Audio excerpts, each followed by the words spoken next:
Breaking news, a 5.6 magnitude earthquake has just struck off the northeastern coast of Taiwan in Yilan County. The quake had a depth of approximately 66 kilometers, according to the island's weather administration. Buildings in the capital Taipei were briefly shaken, but there are no immediate reports of damage or casualties. Authorities continue to monitor the region for any aftershocks and urge residents to stay alert. Taiwan is located in a seismically active area, making earthquakes relatively common, though strong ones can still disrupt daily life. Emergency services say they are ready to respond if needed. And now for your top stories this hour. European Union Chief Ursula von der Leyen has arrived in Kyiv on the 4th anniversary of Russia's invasion of Ukraine, reaffirming Europe's unwavering support for Ukraine, both financially and military. On her 10th visit to the Ukrainian capital, von der Leyen pledged continued aid, stressing that Europe will stand by Ukraine through the harsh winter.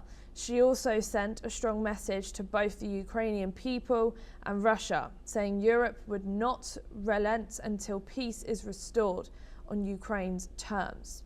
Since Russia's invasion, the EU has provided nearly 195 million euros in support, including military aid, and continues to assist with energy security and emergency supplies for Ukraine. We are now being joined by retired Major General A.K. Swatch, who is a geostrategic expert, joining us from New Delhi. Thank you so much for joining us here today on NewsX World. In considering Russia's continued attacks on energy infrastructure and on residential buildings, train lines, all of these key needs for the people, how important is EU support for Ukraine's energy and humanitarian needs in the coming year? Very correct. They're not denying the fact Ukraine needs a lot of support from European Union, NATO, as well as from the US. It can't fight alone the might of Russia. Remember what Russia is doing now. It is striking on the energy sector of Ukraine. It wants to break the will of the Ukrainian people. Now, the way they are striking it, they are striking basically on the supply chain, command and control, and also the energy sector, whether it is in Kyiv, Kharkiv, or you can say Zaporizhia and Kherson. It is now also starting targeting certain ports which are on the Black Sea, like Odessa, because it wants the Ukraine should have a big problem in time to come, that they will not able to connect themselves to the Black Sea also, and they want them to make a landlocked. Now the overall situation which is fanning out is extremely bad as far as Ukraine is concerned, because in extreme harsh winters, when their energy sector is being attacked, it is affecting everyone, and almost 60 to 70% of infrastructure of Ukraine is also gone.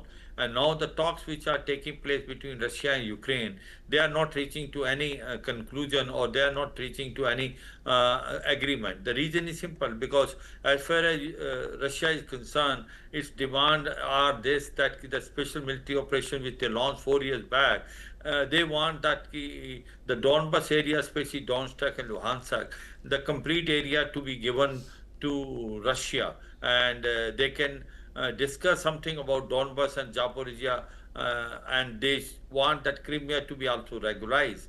And this is what their main line is. And the second thing is to give an undertaking that Ukraine does not join NATO in future. Now this is with the red line which the Russia is not ready to compromise. It wants the complete Donbas area, including Donetsk, Luhansk. Whereas the Ukraine says they cannot compromise with the territorial integrity and sovereignty. They want basically the ceasefire to take place, and wherever the situation is on today, it should freeze. And Ukraine want that should be a security guarantee should be given to them. This security guarantee should include European Union also in addition to US. So therefore the point is that they are not able to reach any logical conclusion, and both sides are now attacking on each other. And if you ask clearly, that advantage is to the Russia. Russia is advancing toward the west slowly and steadily. At the same time, the energy sector of Ukraine is completely destroyed. Therefore, they need a Europe help, no doubt about it.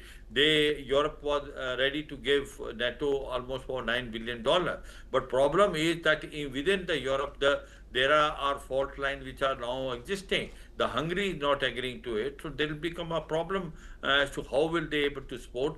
But so far, Ukraine could fight only because they were given financial support, they were given weapons, they were given ammunition by the NATO countries. They are not denying the fact, as well as by the US.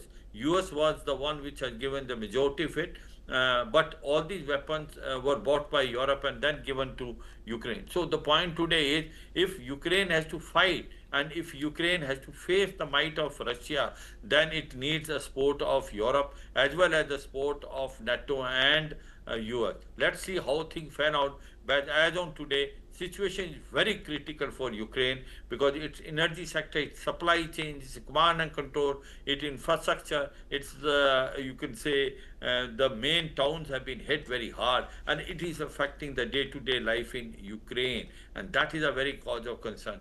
Though Ukraine is also responding back, it is hitting Russia, but that effect is very less compared to what Russia is able to do on Ukraine. And that's why what the EU chief now, Ursula, is there in Kyiv.